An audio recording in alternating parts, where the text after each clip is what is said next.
So you've had your nails done at a salon and you want to take your gels off at home. Here's how you can do it using our gel-less remover pot.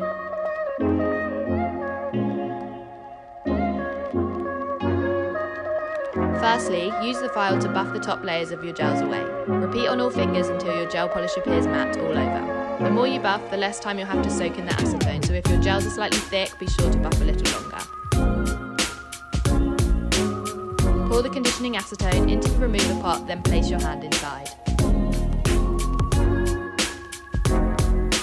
After 10 minutes, brush your nails against the bristles inside the pot to remove the gel from the nail. Remove any stubborn remaining gel colour with a cuticle pusher or an orange stick, then repeat the steps on your other hand. Once you're done, give your hands a rinse.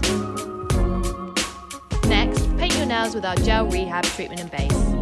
This treatment is proven to intensely regenerate and harden the nail bed, as well as hydrate, nourish and brighten the nail. 82% of users said their nails were harder and less fragile. Grab all these products at your local NAILS.INC nail bar or online at NAILS.INC.com.